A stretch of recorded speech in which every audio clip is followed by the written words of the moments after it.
Bahasa Maaf. Melayu ya. Soalnya saya Melayu nggak ngerti Indonesia bahasa sama. ini. Oke. Ya. Dikit paham sikit tak apa kan kalau yang tu. Bang Suma, kalau bahasa Melayu Malaysia boleh faham sikit ke ataupun banyak? Paham Okay. banyak. Okey, saya yang sebetulnya saya agama Kristian dan saya Katolik. Ya. Dan tapi saya nak tanya, ini saya nak tanya soalan lah tapi tak panjang lah. Sebab sekejap lagi saya nak masuk kerja dan saya nak cerita 2-3 soalan je. Soalan pertama saya, adakah betul yang Trinitas tu terwujud dari segi Paulus yang buat Trinitas tu sebenarnya? Iya. Saya boleh jawab terangkan? Ya? Boleh. Iya. Jadi terkait dengan Trinitas, sebenarnya kalau kita ingin jujur-jujuran, Paulus sendiri pun tidak pernah ngajarin itu. Ya. Malah dia mengatakan hanya ada satu Tuhanmu, ya, yaitu Bapa yang di surga. Dan satu Allah, yaitu Yesus Kristus. Itu ajaran Paulus itu. Dan yang rasul-rasul palsu tu mereka adalah upahan Paulus ke? Nah, kalau kita melihat memang terkait dengan pengajaran Yesus itu sendiri kan selalu meminta kepada murid-muridnya agar apa? Agar waspada. Agar waspada kepada siapa? Bukan kepada orang Malaysia, bukan kepada orang Indonesia, bukan kepada orang Melayu, bukan juga kepada non-Yahudi. Tapi Yesus selalu meminta kepada pengikutnya agar waspada kepada siapa? Orang Farisi, orang Yahudi, ahli kitab, ya, orang Samaria. Orang yang ada di sekelilingnya itulah yang harus diwaspadai, kata Yesus. Tak pernah Yesus itu mengajarkan waspadalah kepada umat Islam, waspadalah kepada Bani Ismail, waspadalah kepada bangsa Arab. Enggak pernah. Selalu dia itu meminta kepada murid-muridnya agar waspada kepada apa? Orang-orang Yahudi, Bani Yakub, Bani Israel, baik Farisi, Saduki ataupun ya ahli kitab. Karena itulah kemudian orang Islam, orang Kristen harusnya menyadari itu, bahwa yang diminta oleh Yesus untuk diwaspadai adalah ahli kitab. Karena itulah apapun pemberitaan ahli kitab tentang Yesus harus diteliti, harus ditelaah. Benarkah ini? Benarkah ini kebenarannya? Apa betul seperti ini adanya? Karena pesan Yesus harus waspada kepada siapa? Kepada Bani Israel. Bahkan kalau kita melihat dalam 1 Yohanes 2 itu, ya, bahwa dikatakan penyesat itu, antikristus itu betul-betul berasal dari mana? Bani Israel. Jadi harus waspada. Ya. Yesus mengatakan antikristus itu memang berasal dari tengah-tengah kita, tapi dia tidak sungguh-sungguh dari kita. Itu satu. Kedua, kita orang Indonesia, orang Malaysia, pandainya kita membaca bahasa Latin. Ya, dari Bible itu kan ada terjemahan Melayu. Nah, di dalam Matius 23 nomor 15, di situ 100% mutlak kebenaran itu nggak bisa diragukan. Islam, Kristen, kalau menggunakan pola akal untuk menelaah dalil itu, maka akan sampai kepada muara kebenaran. Celakalah engkau ahli kitab, 1. Celakalah engkau orang Farisi, 2. Celakalah engkau orang munafik, 3. Engkau menyeberangi lautan, 4. Menjelajahi daratan, 5. Mentobatkan orang masuk ke agamamu, 6. Menjadi orang neraka, 7. Lalu kemudian engkau menyebabkan mereka 2 kali lebih jahat daripada 8 poinnya. Nah, kalau kita ingin jujur, agama mana yang kemudian dibentuk oleh ahli kitab, oleh orang Yahudi setelah mereka menjelajahi daratan, menyeberangi lautan? Agama apa yang dibentuk? Islam kah atau Kristen kah? Coba adik saya ini, Dinda Jojo, ya, sebagai orang Kristen, orang Katolik, coba Anda jujur, kira-kira agama Kristen ini diajarkan oleh orang Romawi kah, orang Yunani kah, Orang Batak kah, orang Malaysia kah, atau orang Yahudi, ahli kitab? Silakan. Kalau menurut saya, ikutkan zaman pendeta Yahudi, mereka ingin bunuh Nabi Isa, betul tak? Ya. Then mesti Yahudi kot, dari Tauhid, Taurah gitu semua. Mungkin saya tahu benda tu semua. Mungkin yang banyak Taurat yang dari Nabi Musa tu mungkin banyak pesong. So masuk kat Injil, mereka mungkin dah pesong kat Injil tu. Kalau tak silap lah. Kalau Abang Zuma boleh betulkan balik ayat saya. Kalau betul. Yang mana tuh, yang mana? Pesong itu merubah, memotong pesong. Yes. Yang dari Yahudi tu, campurkan yang pendeta Yahudi, kan mereka percaya bahawa Nabi Isa tu masih hidup, tapi dia macam ni, kan keinginan Yahudi pada zaman Nabi Isa tu kan nak bunuh Nabi Isa, kan?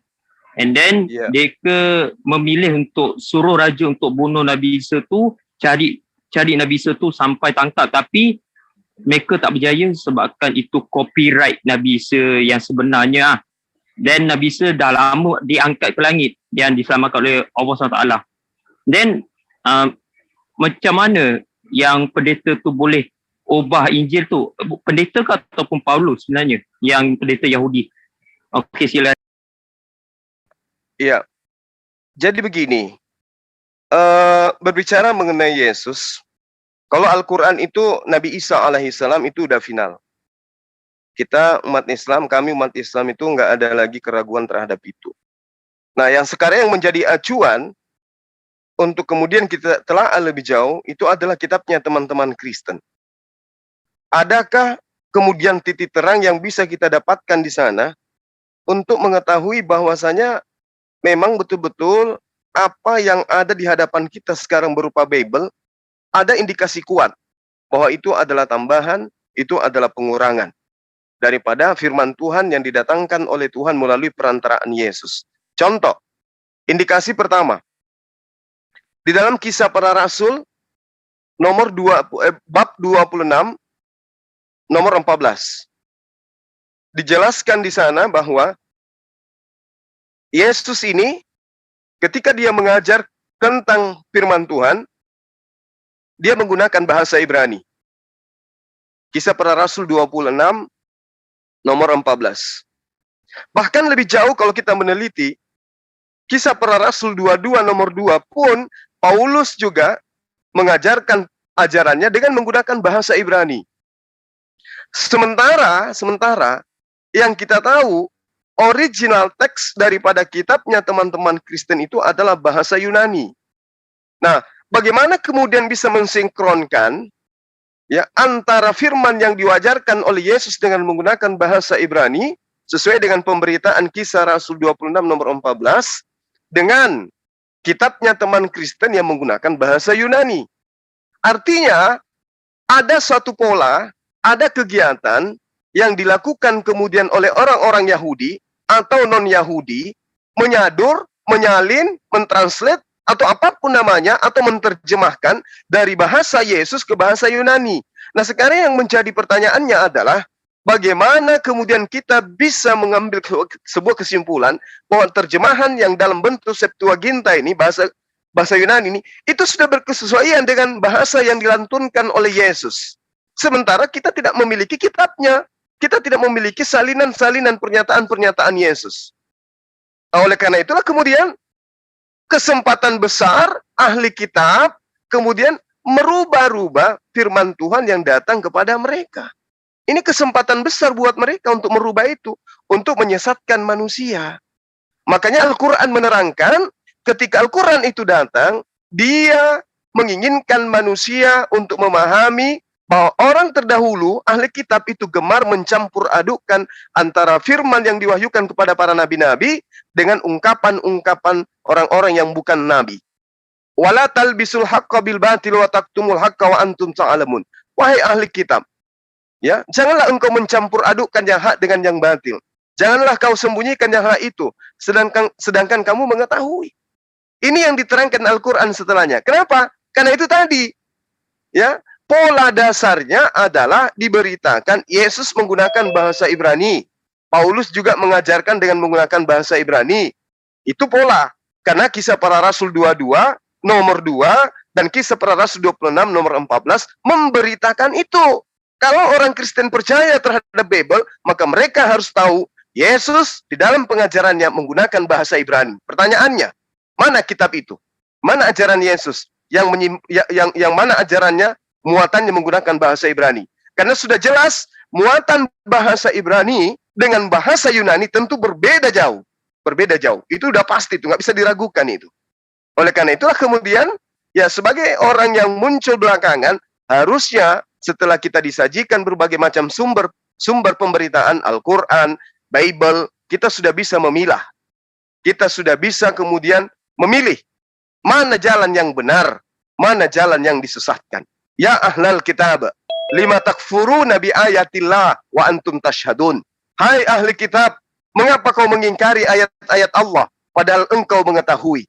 Ya ahlal kitab, lima talbisuna al-haqqa bil batil wa taktumul haqqa wa antum ta'lamun. Hai ahli kitab, mengapa kau mencampur adukkan yang hak dengan yang batil dan menyembunyikan kebenaran padahal kamu mengetahui? Lalu Allah mengatakan wakalat ta'ifatum min ahlil kitab. Selalu berbicara mengenai orang ahli kitab. Makanya Yesus itu selalu mengatakan waspadalah kepada ahli kitab. Celakalah engkau wahai ahli kitab, seirama dengan Al-Quran. Wa qalat ta'ifatum min ahlil kitabi aminu ladzi unzila 'alal ladzina amanu wajhan nahari waqfuru akhiratu la'allahum yarji'un. Seirama dengan pesan Yesus. Segolongan dari ahli kitab berkata kepada sesamanya ahli kitab, perlihatkanlah seolah-olah kamu beriman kepada apa yang diturunkan kepada orang-orang beriman, sahabat-sahabat Rasul, para nabi. Pada permulaan siang dan malam, ingkarilah ia pada akhirnya, supaya mereka orang-orang mukmin kembali kepada kekafiran. Ini yang ditorehkan oleh Al-Quran. Wahai ahli kitab, wahai saudara-saudaraku orang Yahudi, ahli kitab, orang Farisi, perlihatkanlah kepada mereka, seakan-akan kita ini orang yang beriman kepada pencipta langit dan bumi. Padahal sesungguhnya kita adalah orang yang ingkar terhadap apa yang diperintahkan nabi-nabi kepada Allah kepada nabi-nabi yang datang kepada kita. Ini yang diterangkan oleh Al-Quran. Surah Ali Imran ayat 72. Saya kira begitu sementara. Jadi, apa yang kemudian diragukan oleh Adinda Jojo terhadap Bible, saya bisa kasih datanya. Bahwa Yesus menggunakan bahasa Ibrani, original teks kitab Anda bahasa Yunani. Yang terakhir dari saya. So, bermakna bahasa Ibrani dengan Yunani itu, mereka yang daripada Paulus ni memang tak boleh tahu nak translatekan ke memang dia orang tahu sebenarnya kedua-dua bahasa yang dituliskan Nabi sebelum ni pada zaman dulu. Paulus boleh berterjemahkan tak benda tu? Boleh teruskan. Okey. Jadi gini, kita melihat bahwa di dalam pemberitaan Paulus di dalam Galatia 2, ini adalah surat Paulus yang kemudian dituliskan beliau ya untuk jemaat-jemaat yang ada di Galatia. Apa yang dia katakan? Aku diutus kepada non-Yahudi. Kalau diutus kepada non-Yahudi, sudah pasti Paulus menulis suratnya dengan menggunakan bahasa Yunani. Karena bahasa Yunani adalah bahasa terpopuler pada masa itu. Bahasa pengantar, antar bangsa, antar suku, antar manusia. Bahasa populer masa itu. Nah, yang menjadi masalah sekarang adalah Yesusnya sendiri ketika mengajar, dia menggunakan bahasa Ibrani, bahasa Aramaik minimal. Nah, dengan demikian, dua hal yang harus dipahami. Yesus tidak pernah bertemu langsung dengan Paulus. Kedua, bahasa yang digunakan mengajar kedua orang ini itu berbeda. Ketiga, ya saya tambahkan satu. Ketiga, misi pengajaran mereka itu diperuntukkan kepada golongan yang berbeda. Yesus mengaku diutus kepada domba-domba Israel. Paulus mengaku diutus kepada non-Israel. Nah, sekarang pertanyaannya, apakah ajarannya sama? Berbeda ajarannya. Yesus mengajarkan tauhid. Tiada Tuhan selain Allah. Paulus, ada Tuhan selain Allah. Siapa dia? Dia yang mati setelah dilantik, dia yang mati setelah bangkit, dilantik menjadi Tuhan oleh Tuhan. Bisa dibaca dalam Roma 14 nomor 9, Kisah Para Rasul 2 nomor 36. Jadi apes kita ini kalau tidak mau menggunakan akal menelaah informasi-informasi itu. Al-Quran menerangkan ahli kitab itu suka merubah firman Tuhan. Yesus mengatakan, waspadalah kepada ahli kitab. Oleh karena itulah ya orang Melayu, orang Malaysia, orang Indonesia yang dikasih rahmat berupa akal harus melihat, harus memilih. Jangan karena orang tua kita tadinya Kristen, kita ikut-ikutan. Keselamatan itu bukan karena kedua orang tua agamanya yang kita ikut, tapi keselamatan itu oleh karena kita meneliti daripada firman Tuhan yang mana yang benar. Al-Quran ke, Bible ke. Demikian. Okey. Okey, tentang Paulus saya dah tahu. Tentang kawan-kawan baik terdekat Paulus. Ada seorang yang bernama Injil Barnabas. Bang Zuma tahu kan? Tahu. Okey, boleh terangkan tentang Injil Barnabas kepada saya. Okey, dipersilakan. Iya. Jadi gini. Ketika kemudian Paulus tiba di Antioquia. Jadi gini. Yang pertama kemudian menjadi pengikut Yesus atau pengabar berita tentang Yesus itu bukan Paulus. Meskipun di dalam kelicikannya dia mengatakan bahwa aku dipilih dari sejak rahim ibuku. Tapi itu tidak ada bukti. Bahkan kalau dia dipilih dari sejak rahim ibunya, maka sudah pasti dia tidak akan menjadi pembunuh murid-murid Yesus, melainkan akan menjadi penopang dakwah Yesus. Karena dia adalah ahli kitab, dia adalah murid Gamaliel. Harusnya dia menjadi tangan kanan Yesus pada masa itu. Sekiranya pernyataan dia bahwa aku dipilih dari sejak rahim ibu itu adalah benar. Nah, kita lihat. Barnabas dikisahkan di dalam Kisah Para Rasul 15, itu mengambil Paulus untuk menjadi salah satu tenaga pengajar di luar daripada tanah Israel. Mereka sampai ke Antioquia. Tapi apa yang terjadi kemudian? Di Kisah Para Rasul 15, tepatnya di 39, nomor 39, ya, perselisihan tajam kemudian muncul antara Barnabas, Markus, ya, dan juga Paulus. Artinya bahwa kenapa mereka berselisih? Apa karena harta? Atau karena wanita? Tentu tidak. Tapi mereka berselisih karena mereka mengakui dan memahami ajaran Paulus sudah jauh menyimpang dari ajaran yang diajarkan oleh Yesus. Makanya Barnabas berpisah. Nah, berbicara mengenai Injil Barnabas ini, meskipun kemudian informasi yang kita dapatkan adalah Injil yang belakangan diterima, belakangan ditemukan, namun yang perlu dipahami kemudian adalah Yesus bersama murid-muridnya itu pernah berinteraksi dengan Barnabas. Sementara Paulus itu tidak pernah berinteraksi dengan Barnabas. Artinya bahwa ketika kita melihat pemberitaan Injil Barnabas dengan Injilnya Paulus, karena dia mengatakan juga Injilnya adalah Injil, suratnya adalah Injil, maka lebih otentik, lebih identik ajaran Barnabas daripada ajaran Paulus terhadap pengutusan Yesus, ya, terhadap Bani Israel. Pertanyaannya muncul kemudian. Ketika Paulus bertanya kepada Barnabas, di dalam Kisah Para Rasul 15 nomor 36. Baiklah, wahai Barnabas, kita kembali kepada saudara-saudara kita di setiap kota, di mana kita telah memberitakan firman Tuhan untuk melihat bagaimana keadaan mereka. Coba, ini pengakuan Paulus. Paulus mengatakan kepada Barnabas, baiklah wahai Barnabas, kita kembali kepada saudara-saudara kita di setiap kota, di mana kita telah memberitakan firman Tuhan untuk melihat bagaimana keadaan mereka. Orang waras pasti tahu. Kalau kemudian Barnabas dan Paulus ternyata membawa pemberitaan firman Tuhan, berarti mereka punya bekal, mereka punya materi, mereka ada kurikulum pengajaran yang merupakan firman Tuhan. Ketika mereka berselisih paham, maka masing-masing firman Tuhan pasti mereka punya. Paulus punya, Barnabas punya. Yang menjadi pertanyaan, mana firman Tuhan yang ditorehkan oleh Barnabas? Injil Barnabas yang dikatakan Injil Barnabas, apakah itu yang diajarkan oleh Barnabas? Bisa jadi. Kalau tidak, pertanyaannya, lalu mana kemudian ajaran Barnabas yang merupakan firman Tuhan?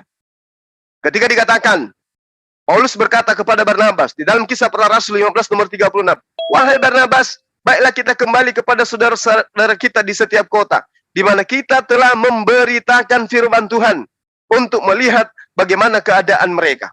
Barnabas ingin membawa juga Yohanes yang kemudian disebut dengan nama Markus. Tetapi Paulus dengan tegas berkata bahwa tidak baik membawa serta orang yang telah meninggalkan mereka di famili dan tidak mau turut bekerja bersama-sama dengan mereka. Akhirnya muncul perselisihan. Paulus memilih Silas. Ya, ini yang kemudian menjadi titik terang bahwa ketika terjadi perselisihan, Barnabas memiliki ajaran sendiri. Paulus pun memiliki ajaran sendiri. Yang sampai kepada gereja hari ini adalah pengajaran Paulus. Mana ajaran Barnabasnya? Saya tanya, mana ajaran Barnabasnya? Dan apa inti ajaran Barnabas itu? Kenapa diumpetin? Kenapa disembunyikan? Sehingga Al-Quran menerangkan di dalam pengajaran Islam, Bani Israel itu gemar menyembunyikan apa yang Tuhan telah berikan kepada mereka setelah kebenaran itu datang kepada mereka. Wa inna minhum lafariqam yalwu al-sinatahum bil kitab litahsabuh minal kitab. Sesungguhnya di antara orang-orang ahli kitab ada segolongan yang memutar-mutar lidah mereka membaca Bible, membaca Alkitab. Supaya kita sangka bahwa yang mereka baca itu adalah sebagian daripada Alkitab, padahal ia bukan dari Alkitab. Dan mereka kemudian berkata, ia yang dibacakan itu datang dari Allah, padahal itu bukan dari Allah. Mereka berkata dusta terhadap Allah, sedang mereka mengetahui. Ya, wa ma huwa min indillah wa yaquluna 'alallahil kadziba wa hum ya'lamun. Dia mengatakan ini dari Allah. Mana kita tahu? Mana tahu yang dari Allah itu adalah Injilnya Barnabas. Kenapa diumpetin? Kenapa diumpetin? Qul ya ahlal kitab, lima tasudduna an sabilillah man amana wa tabgunaha iwaja. Kenapa? Kenapa kemudian ada yang menghalang-halangi firman Tuhan? Firman Tuhan dihalang-halangi untuk disebarkan kepada manusia agar manusia tidak datang kepada Allah. Kenapa? Ini yang diterangkan oleh Al-Quran. Qul ya ahlal kitab, lima tasudduna. Kenapa engkau menghalang-halangi orang di jalan Allah? An sabilillah. Kenapa kau umpetin Injil Barnabas? Kenapa kau umpetin Injil Thomas? Kenapa kau umpetin Injil Filipus? Kenapa? Ada apa? Karena engkau menginginkan manusia masuk ke dalam jannah, masuk ke dalam neraka bersama dengan engkau. Saya kira begitu, Adinda Jo. Pendeta Deki kok belum masuk ya? So maksudnya Injil Barnabas tu memang ada firman Allah setiap dalam tu yang sebetul-betulnya. Silakan. Kita tidak bisa memastikan bahwa Injil Barnabas itu betul-betul ada firman Tuhan di dalamnya. Tapi yang dipastikan kemudian adalah Injil-Injil yang digunakan teman-teman Kristen hari ini itu bukan firman Tuhan. Tapi itu adalah pengabaran orang-orang yang ada pada masa itu tentang Yesus. Tentang pemberitaan kesaksian-kesaksian orang. Itu bukan firman Tuhan. Tapi dikatakan firman Tuhan oleh teman-teman Kristen. Gak apa-apa. Gak masalah. Itu hak, kita nggak bisa membantah, kita nggak bisa kemudian memaksakan. Tapi yang pasti kemudian adalah kemana tulisan Barnabas, kemana tulisan Filipus, kemana tulisan daripada Thomas. Kenapa mereka tidak diloloskan tulisannya di konsili Nicea? Lalu kemudian konsili Muktamar untuk memilih mana firman Tuhan dan yang mana bukan firman Tuhan. Kenapa diadakan di luar Yudea? Kenapa diadakan muktamarnya di luar tanah Israel? Kenapa dilakukan di daerah-daerah Romawi? Kenapa tidak dilakukan konsilinya itu di Yudea? Kenapa bukan di tanah tempat kelahiran Yesus? Supaya kita bisa tahu mana yang benar dari Yesus, mana yang tidak. Kenapa justru diadakan oleh penggawa-penggawa kekaisaran Romawi? Mereka kok yang menjadi yang punya kedudukan untuk memisahkan mana firman Tuhan, ini firman Tuhan, ini yang bukan. Injil Barnabas disepak, Injil Lukas diterima. Kenapa mereka yang menjadi dasar pijakan? Sementara mereka tidak ngerti ajaran Yesus. Bukan mereka yang menjadi pengikut. Bukan mereka yang menjadi saksi kehidupan. Kenapa bukan keturunan daripada ke-11 murid Yesus yang menjadi memilih? Ini Barnabas yang benar. Ini Lukas yang benar. Tapi kenapa harus Romawi yang memilih? Itu pertanyaan besar. Okey. Ini soalan terakhir saya. Adakah betul Nabi Isa ataupun Yesus tu akan turun ke bumi untuk kedua kali? Yang pertama kali memang dah naik, yang untuk kedua kali untuk turun time kiamat tu. Menurut Bible, adakah betul dia akan jadi raja segala raja ataupun dalam menurut Al-Quran bahawa Dajjal tu adalah yang jadi raja segala raja. Boleh terang? Iya, baik. Al-Quran maupun Bible itu sama-sama memberitakan tentang kedatangan sosok yang kemudian disebut Masaha atau Kristus untuk yang kedua kalinya. Ya. Itu sesuatu yang tidak diragukan. Al-Quran mengatakan itu. Salah satu tanda-tanda kiamat adalah ketika datangnya Nabi Isa alaihissalam untuk yang kedua kalinya. Bukan berarti kelahiran yang kedua kali. Tetapi yang tadinya diangkat oleh Allah ke langit, itu kemudian diutus berulang oleh Allah untuk menyatakan, meluruskan kesalahan-kesalahan terhadap apa yang kemudian tertuang di dalam ajaran Kristen hari ini. Makanya kami umat Islam itu memahami bahwa apa yang ditorehkan oleh Al-Quran itu tidak akan pernah keliru. Ya, di dalam surah Al-Maidah diterangkan begini. A'udzubillahi minasyaitonirrajim. Bismillahirrahmanirrahim. Wa iz qala Allahu ya Isa bin Maryam a anta qulta lin-nas takhizuni wa ummi ilahaini min dunillah. Wahai Isa, engkau kaya mengatakan kepada orang-orang, jadikanlah aku dan ibuku sebagai dua Tuhan selain Allah. Isa kemudian menjawab, Maha suci engkau, tidak patut bagiku mengatakan apa yang bukan hakku. Inilah yang kemudian Yesus akan datang, salah satu kedatangannya untuk meluruskan ini kemudian. Ketika Allah bertanya kepadanya, apakah engkau yang mengajarkan kepada umat Kristen menuhankan dirimu? Nabi Isa mengatakan, Maha suci engkau ya Allah, aku tidak pernah mengajarkan sesuatu yang bukan hakku untuk aku katakan kepada mereka. Nah, inilah seirama dengan apa yang ada di kitab saudara. Matius 7 nomor 23 dan 21, 22, 23. Ya, bukan setiap orang yang berseru kepadaku Tuhan, Tuhan akan masuk ke dalam kerajaan Tuhan, melainkan mereka yang melakukan kehendak Bapakku yang ada di surga. Makul tulahum illa ma amartanibi. Ani ubudullah rabbi wa rabbakum. Ini yang diajarkan. Wa kuntu alaihim syahida. Ma dumtu fihim falamma tawaffaitani kunta antar raqiba alaihim wa anta ala kulli syai'in syahida. Engkau yang menyaksikan semua itu. Sehingga ketika aku meninggalkan mereka, saya tinggalkan satu pola yang aku simpan kepada mereka, Bani Israel, agar dia hanya menyembah kepadamu. Aku tidak pernah mengajarkan kepada mereka untuk menyembah kepadaku, apalagi kepada ibuku, enggak pernah. Maha suci engkau ya Allah. Aku menitipkan pesan amanah agung kepada mereka. Ani ubudullah rabbi wa rabbakum. Sembahlah Allah, Tuhannya umat Islam, Tuhanku dan juga Tuhan kalian. Ini yang dipesankan. Oleh karena itulah kemudian Isa akan datang meluruskan mereka yang kemudian menyelewengkan ajarannya. Dia datang akan menghakimi, betul. Dia akan datang untuk menghakimi dan kemudian menjadi pengikut baginda Rasul Muhammad SAW. Dia akan datang mengatakan bahwa aku ini adalah seorang Muslim. Aku tidak pernah mengajarkan apa yang kalian amalkan hari ini. Tidak pernah kuajarkan kalian untuk menyembah aku. Tidak pernah kuajarkan kepada kalian aku diutus untuk orang Malaysia. Aku hanya mengajarkan sesuai dengan apa yang ada dalam kitabku. Dalam ada kitab orang Kristen yang masih tertera di kitabnya orang Kristen. Aku diutus hanya kepada domba-domba yang hilang dari Bani Israel. Bahkan matamu melek, telingamu itu nggak tuli. Di dalam kitab yang kalian katakan firman Tuhan masih tertoreh pesanku kepada ke-12 muridku. Jangan engkau ke bangsa lain, tapi datanglah kepada domba-domba yang hilang dari Bani Israel. Matius 10 nomor 5 nomor 6.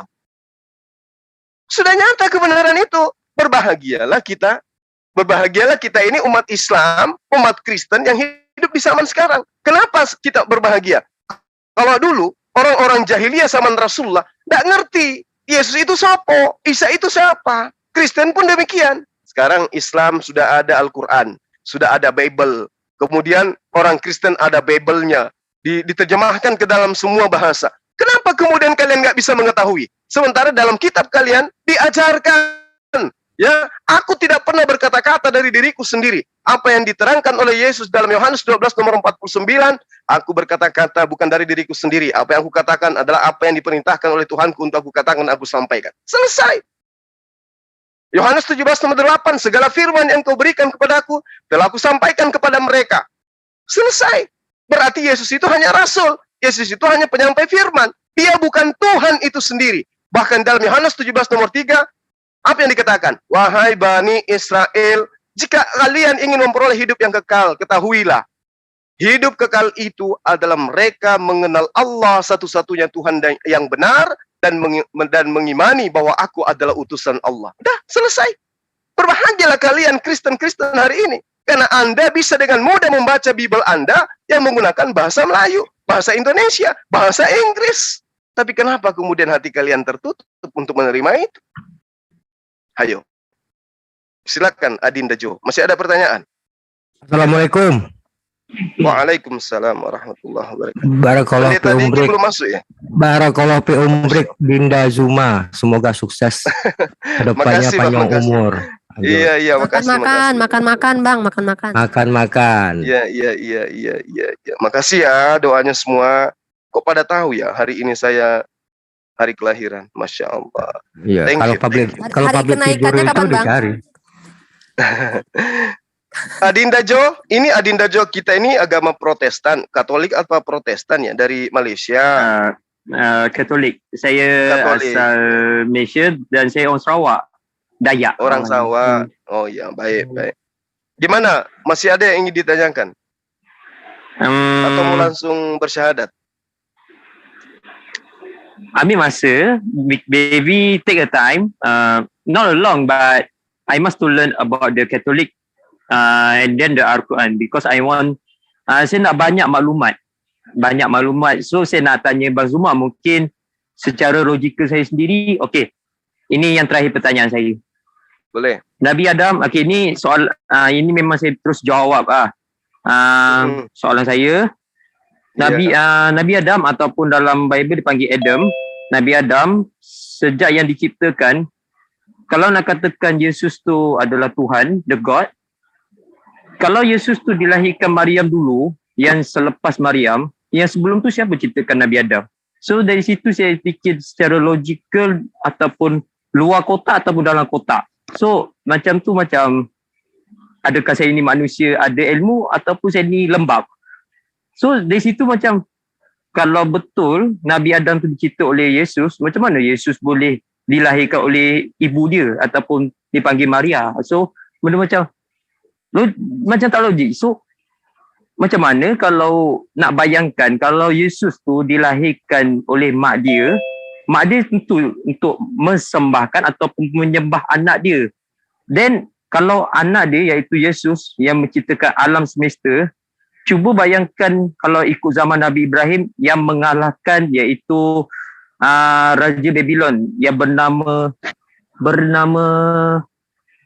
apa Kedar-Lomer. Raja Babylon, saya lupa nama dia. Megaloman. Bukan Kedar-Lomer, bukan. Bukan. Oh, bukan. Raja Babylon, saya lupa Raja Bukan Babylon. Babylon ya. Raja Abimelek. Babylon ya. Abimelek. Abimelek. Yang buat bangunan tinggi yang besar tu, yang sampai ke pancang langit tu. Abimelek.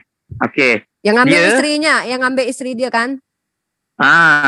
Then yang raja tu kan dia Nabi Ibrahim untuk tunjukkan boleh alihkan tak matahari tu alih ke barat ke timur. So benda tu logik juga, kalau dia Tuhan mesti boleh alihkan matahari ke tempat lain. So bayangkan kalau Yesus tu boleh alihkan matahari tu untuk tunjuk kepada orang lain, bahawa kalau mujizat Nabi Muhammad SAW pun sendiri pun boleh membelahkan bulan. So benda tu menganggap logikal dari fikiran saya sendiri. So benda tu macam ini kita belum pernah jumpa Nabi Muhammad SAW depan mata, walaupun belum pernah nampak belah bulan ataupun belah ombak dari zaman Nabi Musa pun tak pernah nampak. Itu pun berujuk daripada dalam Al-Quran ada, dalam Bible ada. So rujukan tu sama.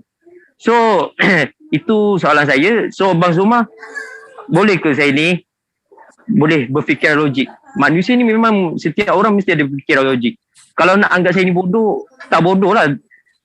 Manusia dilahirkan ada ilmu tapi tak nak anggap saya ni bodoh. Sebab saya nak ada ke jalan yang betul-betul masuk ke syurga. So, benda tu nak anggap mana betul ke? Kalau Yesus tu adalah dilahirkan oleh mak, boleh ke dia nak alihkan planet?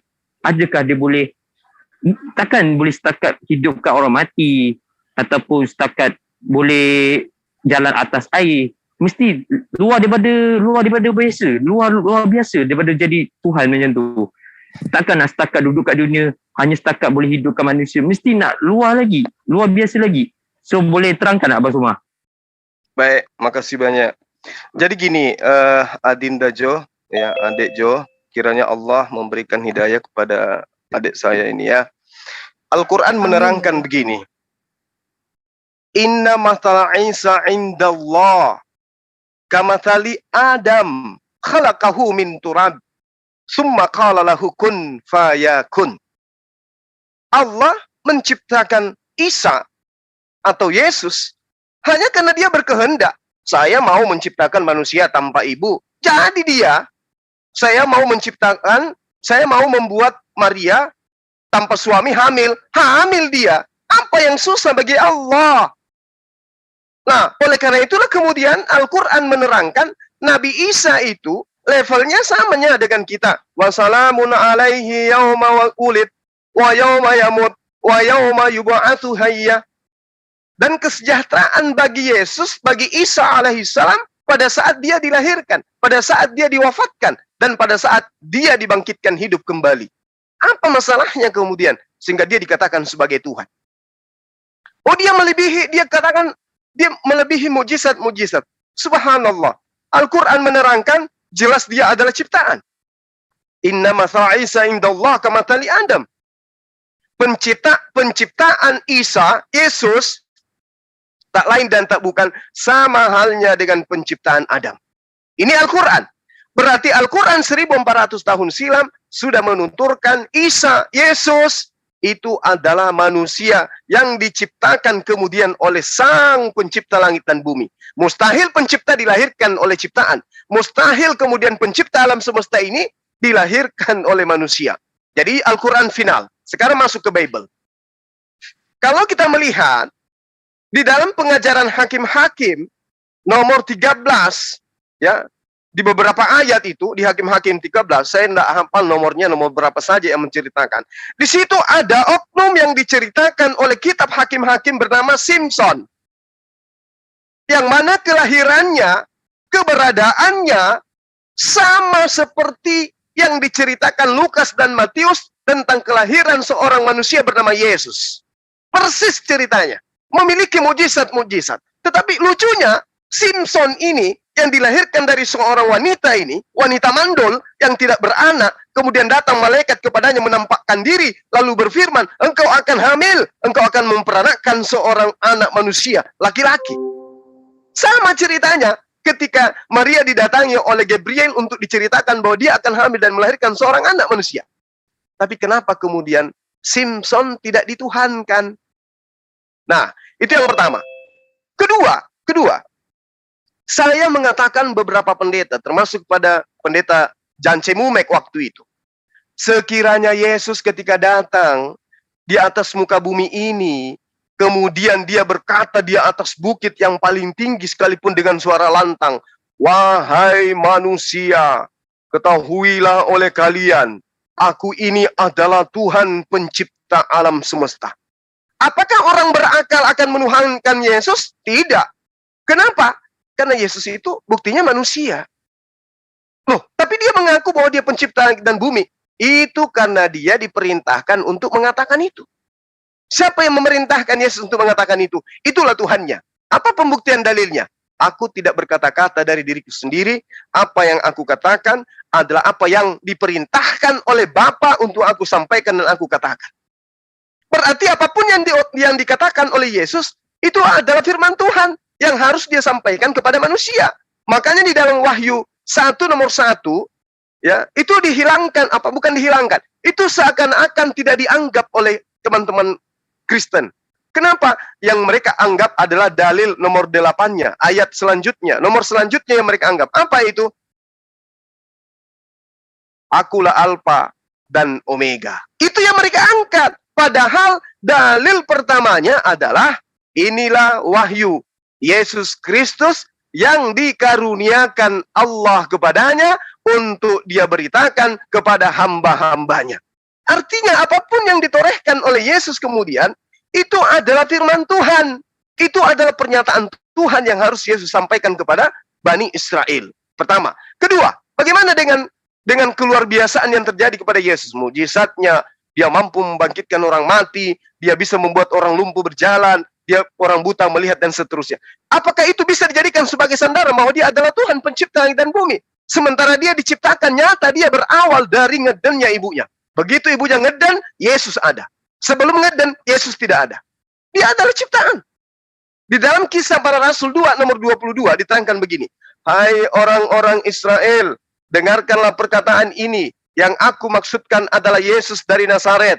Seseorang manusia yang telah ditentukan oleh Allah dan yang dinyatakan kepadamu dengan kekuatan-kekuatan dan mujizat-mujizat beserta tanda-tanda yang dilakukan oleh Allah dengan perantaraan Yesus di tengah-tengah kamu seperti yang engkau tahu. Jadi apapun yang kemudian Yesus perlihatkan, matahari misalnya dia terbitkan dari barat, ya, hujan dia buat dari bumi naik ke langit, atau dia menciptakan manusia berpindah ke planet Mars, atau apapun itu, dia menciptakan kemudian gunung-gunung berubah menjadi emas, dan apapun itu, atau apapun mukjizat yang mampu Yesus lakukan, ternyata semua kemukjizatan itu, semua kekuatan-kekuatan itu bersumber dari Tuhan Allah yang mengutus dia, bukan dari dirinya sendiri. Di dalam Yohanes 5 nomor 30, aku tidak dapat berbuat apa-apa dari diriku sendiri. Kisah Para Rasul 2 nomor 22, semua mujizat, semua kekuatan, semua tanda-tanda yang dilakukan oleh Yesus, semua berasal dari Tuhannya. Berarti tidak ada jalan bagi Yesus dianggap sebagai Tuhan. Karena dia hanya utusan Tuhan bagi orang-orang yang berakal sehat. Itu dari saya, Adinda. Sekarang saya kembalikan kepada adik saya ini. Apakah Anda mau dikategorikan orang yang sehat, menjadi pengikut Yesus, atau menjadi orang yang berpura-pura jadi pengikut Yesus, tapi intinya adalah anti terhadap ajaran Yesus. Yesus hanya manusia biasa, dia nabi, dia rasul yang diberi kekuatan, diberi mujizat, diberi tanda-tanda kenabian dan kerasulan. Tinggalkan ajaran yang mengajarkan bahwa Yesus itu adalah Tuhan. Jika Anda menggunakan akal sehat dengan baik dan benar. Demikian sementara. Pendeta Deki belum datang ya. Okey, Mas Zuma ataupun Baik. Terima kasih sebab saya dapat ilmu lebih dan saya tak berpihak sesiapa, tapi insya-Allah sebab saya ni berfikiran luar kotak. So saya tak berfikir tak logik sebab memang kalau nak ikutkan benda tu semua adalah memang gaib, benda alam gaib. Memang Allah ciptakan manusia ni memang nak katakan kita nak tengok lihatkan rupa Allah SWT tu pun tak boleh nak bayangkan macam mana. Dah zaman kecil saya nak membayangkan rupa Yesus ataupun Yesus tu pun saya fikir dari situ macam betul ke dia Tuhan. So saya fikir situ saya macam logik dari situ fikir dalam hati saya terdetik bahawa Islam tu adalah kebenaran yang bahawa setiap firman Allah SWT tu yang diturunkan dalam Al-Quran yang diberikan oleh Nabi Muhammad SAW memang sesungguhnya yang Allah tu memang maha berkuasa dan maha besar. Dan saya Dinda Jo, bentar. Dinda Kores, monitor. Dinda Rifa, monitor. Ya, hadir. Adik ambil alih sebentar, saya ada telepon dari kantor. Kasih ya. Oke. Bentar. Assalamualaikum, Silakan deh Jo, silakan. Ya. Okay. Sekejap Jo, sikit je, mohon maaf sikit. Overhandle dekat saya. Perkenalkan, nama saya Rifa. Bolehlah sikit-sikit bahasa Melayu kan? Dari dulu tinggal dekat Batam.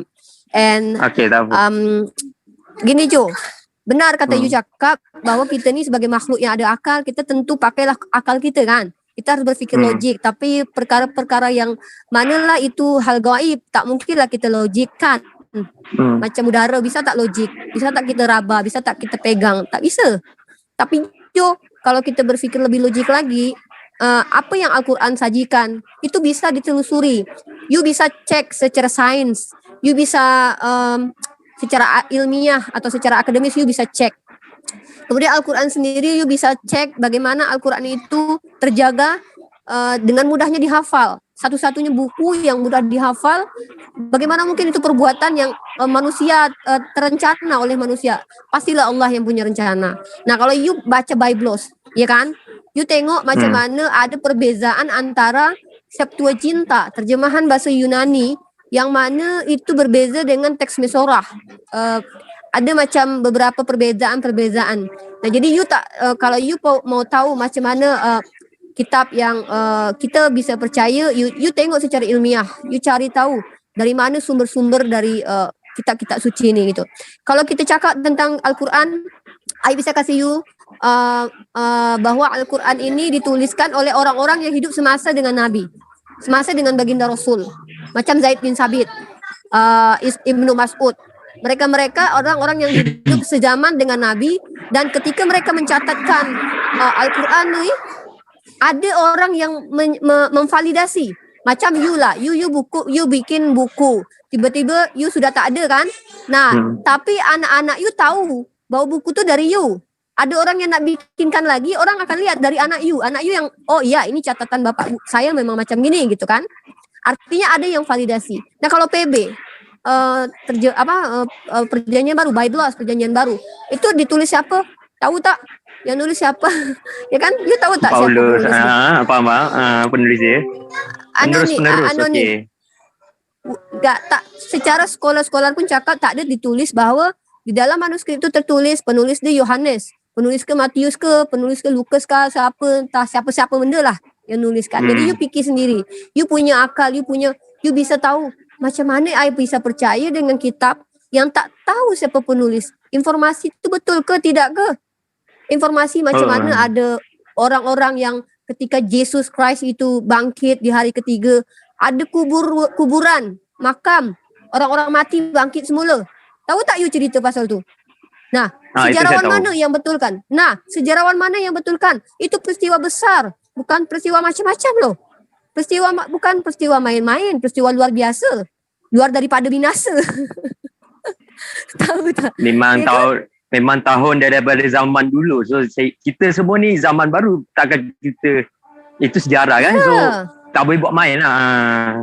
Ya, tapi tak ada satu pun sejarawan yang betulkan bahawa peristiwa tu betul-betul terjadi. Satu kitab je yang tulis, kitab lain tak tulis. Macam mana boleh bisa? Cubalah you fikir. Ada 4 kitab, cuma satu saja yang catat.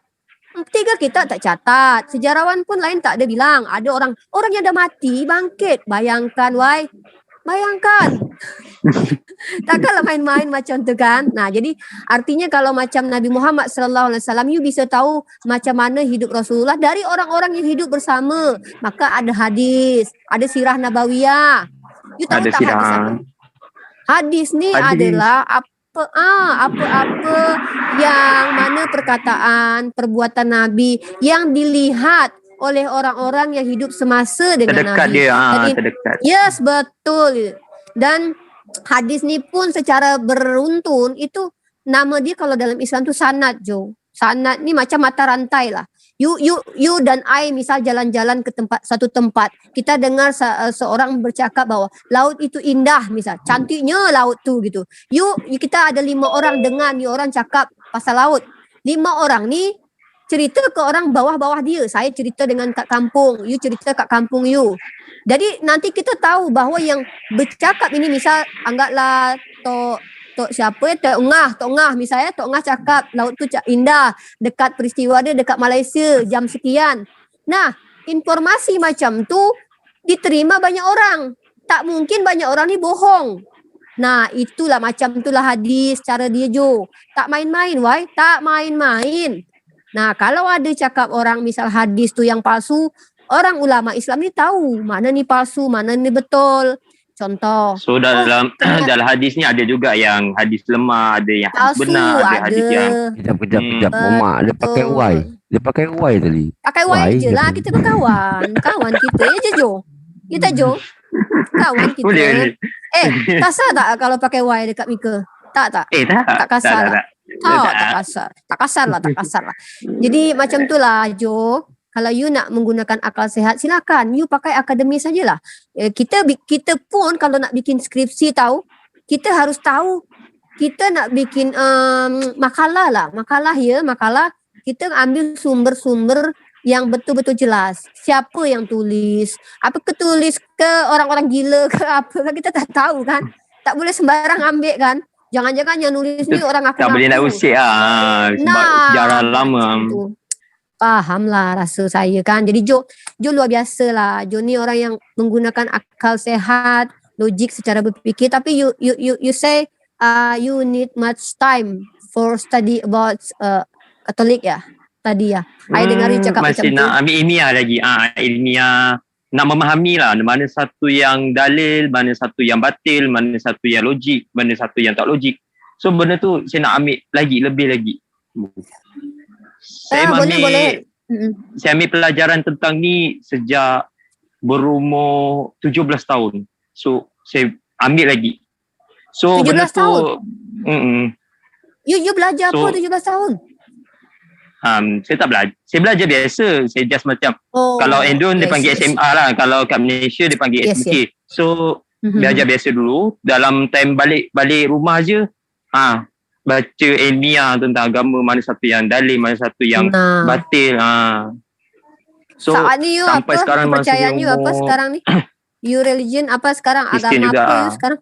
Oh, Kristen. Katolik ke Kristian juga. Protestan? Katolik ke Katolik. Protestan? Katolik. Okey. Ya, tak apalah. Berbagi-bagi ilmu. Kalau you memang ada nak belajar, tak apa masuk sini. Ada Bang Zuma. Di sini kita banyak teman-teman Muslim, kawan-kawan Muslim yang nak menjawab semua pertanyaan-pertanyaan you. You nak tanya cakap apa? Cakap Al-Quran. Tentang Al-Quran. Macam mana Al-Quran tu boleh ada? I bisa jelaskan kat you. Tapi kalau kita tanya dekat teman-teman Katolik, I nak nanya dengan you. Macam mana itu bisa dikanun? Macam mana kanun tu bisa ada, boleh ada? Siapa yang punya otoritas tertinggi dalam mengkanun Bible? I nak nanya, you punya tak jawapan dia kalau sebagai Imam Katolik? I rasa tak tahu. Oh, tak tahu. Saya tak tahu. Dalam Al-Quran. Kalau Al-Quran ditulis oleh satu orang yang sama, banyak penulis Al-Quran tapi yang paling tersorot, yang paling ditengok, yang paling masyhur, yang paling terkenal, itu salah satunya orang yang mencatat Al-Quran sejak zaman Nabi lagi hidup. Dia sebagai penulis Al-Quran, sebagai penghafal Al-Quran, sebagai ahli dalam masa tu, tukang surat menyurat, tulis menulis, Zaid bin Sabit alaihissalam. Zaid bin Sabit, kemudian radhiyallahu anhu. Kemudian Zaid bin Sabit ni ada beberapa orang macam Ka'ab, Ibnu Mas'ud. You check dekat Google. Siapa Zaid bin Sabit? Jelas mak tok yang dia jelas. Nah kalau I cakap, I tanya dekat you. Itu Paulus tu tok yang dia siapa? Oh, saya tak tahu. Tak tahu. Kalau you tanya dekat I, kalau you tanya dekat I, siapa Zaid bin Sabit? Siapa Ibnu Mas'ud? I bisa boleh cakap dengan you. Oh, lahir dekat sekian, tanggal sekian. Anak si Anu, bapak dia si Anu. Orang dari suku ini. Hidup dia waktu zaman Nabi, apa ke kerja dia? Ada. Kerja dia ini, macam tu. I bisa jelaskan dekat you. Sumber dia ada jelas. Dan kalau I tanya pasal Markus, siapa Markus? You tahu tak siapa Markus? Tak tahu. I tanya lagi siapa Lukas? You tahu tak Lukas siapa? Oh, saya tak tahu. Markus dan Lukas itu salah satu dari 70 murid. Sebutkan literatur, minta data, silakan data, tunjukkan. Oke, sebentar. Itu ada di bentar Kak Riva. Yes. Bentar lagi saya nak masuk kerja. Okey. Masuk lagi sini nanti. Cakap-cakap dengan Bang Zuma lagi. Dengan banyak kawan-kawan kat sini. You nak tanya apa pasal Islam?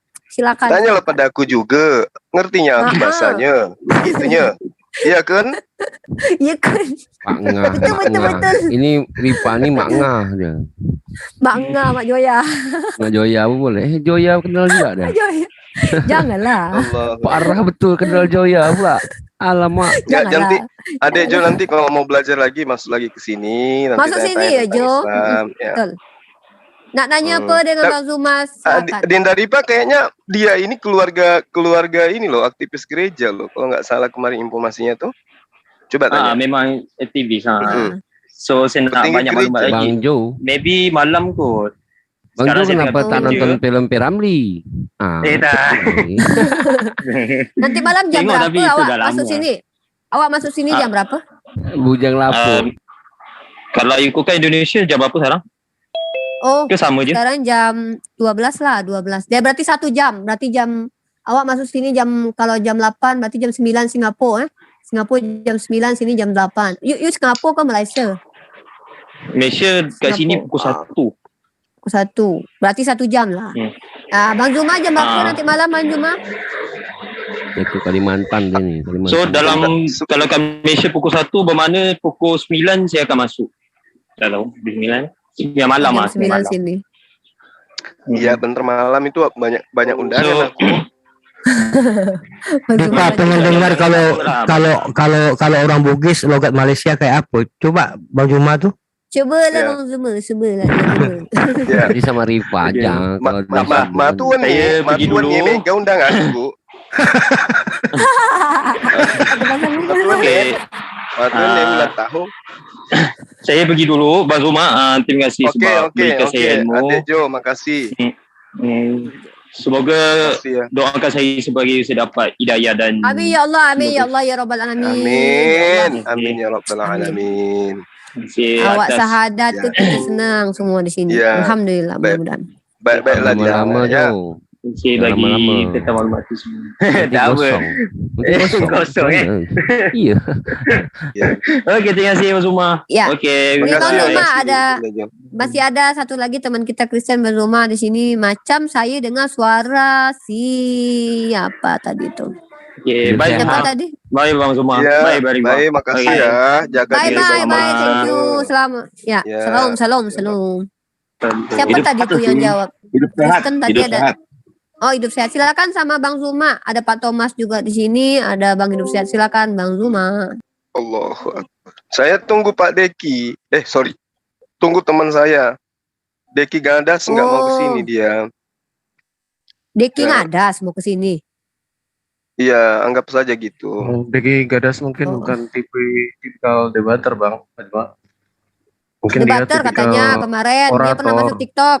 Bang Hidup Sehat dia pernah bilang katanya dia masuk TikTok kemarin dia akan counter lah katanya. Tak, saya rekam lah apa dia cakap tuh Bang Hidup Counter Sehat. handphone apa pulsa? Counter pulsa. Counter lah dia. Only Rifa, they don't have knowledge Kristen for Muslim apology. counter mungkin. Ya. They don't have knowledge for 1 jam going to baru be mutar, kalian apologetic. datang ambil aku. Deki ya. Yeah. Deki is master monologue. Master monologue. Silakan Bang itu Bang Hidup Sehat sama Bang Zuma tuh masih ada tuh ngobrol-ngobrol lah. Nah, Iya. Mahadewa datang. Mahadewa. Iya, saya masih ada waktu 30 menit sebelum saya Tuh. pindah ke planet lain. Pak Thomas juga ada itu hari. Ini dong. Minta link YouTube-nya Bro Tristan. Aku udah chat tadi nggak dijual tuh. Oh iya. Bang Hidup Sehat nih siapa sih namanya? Aku lupa Bang Denny kayaknya ya.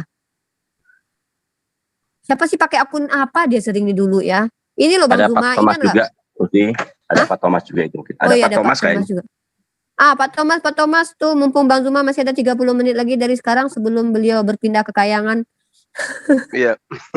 Saya nunggu pendetanya mana kok dia udah janjian. Katanya udah masuk, katanya banyak room di dalam. Bilang nggak ada kan? Kita ada room sini. Nggak ada, Nggak cuma kan? satu. Oh salah Zoom dia kayaknya.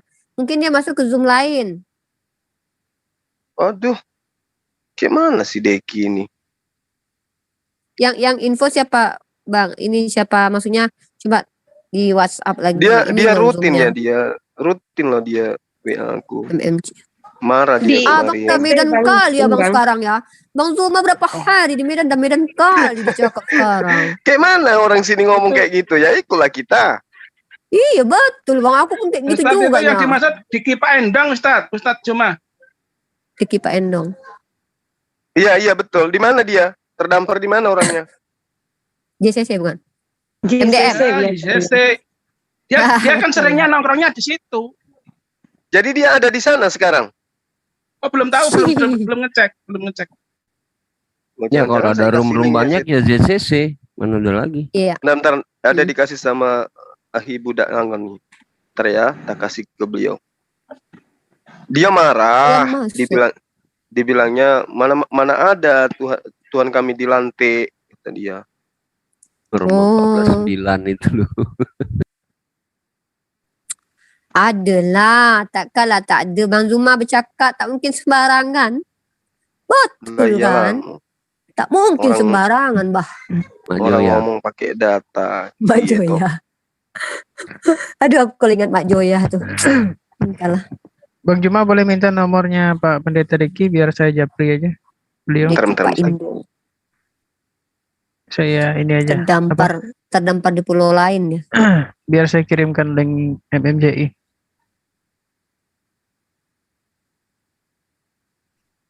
Bentar ya.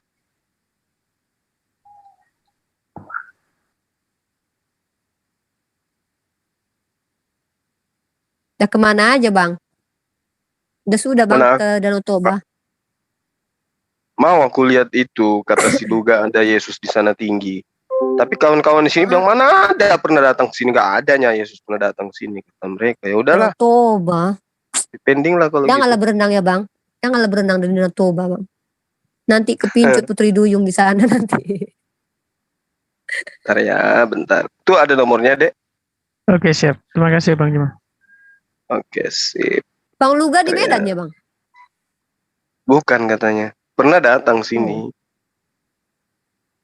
Oh iya, Rudi Ini kan- Yohanes di Duri. ini kan sebentar malam ada janji. Ini kan keluarga di sini kan pada mengheboh tuh. Saya di sini, ya tentulah mereka mau ngumpul. Terus teman-teman kristolog juga pada mau jumpa gitu ya kan, bikin acara. Pening lah aku. Nah, bentar Aduh. malam itu diajak sama ini Julius untuk jumpa sama Ginting Asumsi. Oh, Aku bilang, wah kayak mana? Keluarga juga butuh sekali-sekalinya kita ke Healing. Medan 7 tahun baru jalan-jalan. kesini. Kalau mau dialog dengan aku kan bisanya di Zoom. Tiap malam pun bisa ya kan. Nah, keluarga ini harus diutamakan gitu aku bilang. Betul. Bang Juma saya pesan ya Bang Juma, jangan mau ketemu sama si Pak Labu ya Bang. Labu siapa? Dia di Riau, mana berani dia. Dia di Riau. Dia di Duri Tak kasih itu. duit 100 juta kalau dia mau jumpa. Tunai lagi. Tapi uang monopoli. Rudi itu di Duri bang, bukan di itu. Kampungnya memang di situ. Iya, Gimana, kalau di Duri itu 6 jam Bang, dari 8 jam lah, 8 jam dari Medan Bang. Cigemoy. Adik gantengku ini ternyata di sininya dia. Cigemoy.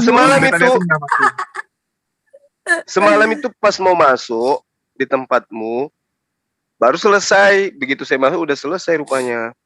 Iya, nggak apa-apa Bang. Nggak, kalau si Luga dari kemarin memang pingin dia ke Medan, cuman problemnya adalah siapa yang ongkosin. Nah, kalau udah bilang ongkos, Katanya aku nggak duitnya demen lah ya. banyak. Dia raja Pura-pura nggak dengar tanah. lah. Raja daripada raja. Duitnya banyak, Tapi tanahnya belum banyak. laku nanti dia bilang. Dia belum ngakunya laku. preman Blok M kok. Mana ada raja tanah. Prem Blok M. Bohong kali dia itulah. Bohong nyawa.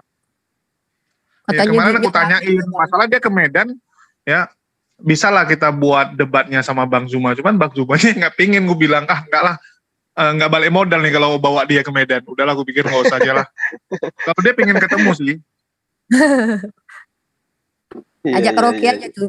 Duga itu, ajak nyanyi. Sebentar malam keluarga itu ajak di ini deh, di mana tuh, di restoran Di Ungu WA apa aja Bang, gitu. nanti diserbu lagi Bang Iya. Zuma. Iya bang, Itulah jangan bilang-bilang bang, nanti rame loh bang, nanti pada datang ke situ. Kapok abang nanti. Tadi Nggak malam foto. ya, banyak yang WA, tadi sore kan banyak yang WA, kemarin sore banyak yang WA saya. Nanya kini tuh Bang Zuma di mana gini-gini. Ku bilang langsung aja lah ke Bang Zumanya atau ke Ivan, gue bilang kan.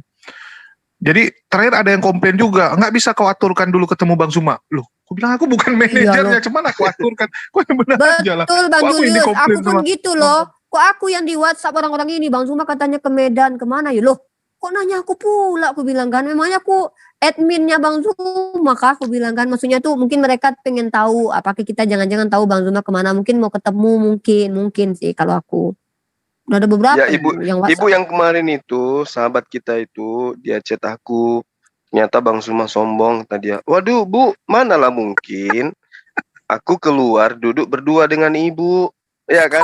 Mana tahu ada yang foto terus dibilang disebarin fitnah kan gitu. Udah ku ajak pun, ibu ya Ukti duduklah di sini bareng-bareng sama kita. Alasan beliau laki-laki semua. Ya kalau berdua kayak mana? Kasih Dewa aja Bang. Beda Kasih Dewa. kelas sama Oh boleh, Dewa boleh, ya. boleh. Boleh, Beda boleh. kelas Tapi sama kita Dewa, emang hargai, nggak kita ahli. hargai. Nggak, Dewa mau ngucapin ulang tahun lah buat Bang Juma, katanya ulang tahun gitu kan. Makasih. Ya mudah-mudahan nanti kita ketemu di Bogor. Dewa udah siapin satu rumah buat Abang. Nanti rumahnya Dewa bakar. Silakan Di Abang sini tuh. enak. Sampai Dek, di sini mati enak, itu Dek. rumah. Di sini enak. Pertama, saya diminta oleh pimpinan tarekat Naksabandia langsung datang ke pesantren beliau. Subhanallah, luar biasa lah. Nantilah kita cerita sesi itu ya.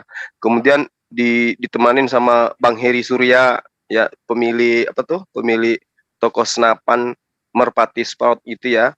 Kemudian di sini ada Wakapolsek, ada Ko Julius, kemudian ada Bang Uco Tebas. Banyak lah yang kau laku, aman kurasa. Mantap kali lah kawan-kawan kita di Ya Medan nanti ini. kan ke Masya Jakarta Allah. kan. Abang udah janji sama Dewa kan. Ngajak ngopi Jakarta kan. Rebutan mereka orang ini ajak-ajak ke sini, ke sono, ke sini, jadi pusing aku. Mending di kamar aja kunci pintu dari dalam. Berdua ya? Berdua. Iya. Nanti Oke, ke saya Jakarta kira pulang kabarin aja nanti, Bang. Ke Jakarta. gimana? Nanti kalau Jakarta pulang kabarin aja nanti kalau mampir ke Jakarta. Di Jakarta kita udah janji sama Are, teman-teman MCI. Nanti Dewa nyusul ke sana nanti. Bapak buka Oke, sip. Japri saya ada WA Bapak. Kita ada saya kirimkan linknya Pak. Beda Pak. Atau gini aja, Dedi, Ya. Ded, Oh, Dedi. Dedi. Lagi nelpon tuh dia. Oh ya. Ini diajak keluarga ini keluar. Ditunggu sudah. Nggak enak juga saya dialog di mobil mereka ada orang ini. Bapak ini aja Pak. Ada link saya kirim Pak di nomor Bapak. Di pending aja dulu, Dek. Ya, saya ada Sore. Tahidet. Kita udah nunggu tadi kan. Udah 2 jam ini kita nunggu dia. Tunggu ya Pak ya. Ya ampun. Assalamualaikum. Aman Gudunda. Dengan keluarganya Ya, udah. dulu. Ini kita Oke, handle sip. dekinya ntar kasih tahu sore. Oke, baiklah kalau gitu adikku. Saya kawanin keluarga dulu ya. Itulah ada nyampe dari Dumai itu kan, enggak enak lah. Orang-orang ini udah jumpa kok tiba-tiba cuman teman si Deki ajanya. Pamit dulu ya sahabat-sahabat sekalian ya. Ya. Lanjutkan Selamat perjuangan. bertambah siang, Salam satu Bunda. Tuhan. Fi Allahu amanillah. Akbar. Assalamualaikum warahmatullahi wabarakatuh. Waalaikumsalam warahmatullahi wabarakatuh. Panutan kami. Itu Deki Ngadas ngerti bahasa asli nggak, Bang Gores? Daging Anas ngerti yang Yunani. Cuma masih di bawah aku. Oh, kirain Lu makan kalau apa, misalkan lu? toh dia tidak paham bahasa dengan- Yunani, bahasa Ya, dibakar. Ibrani, gue sanggup melawan. Iya.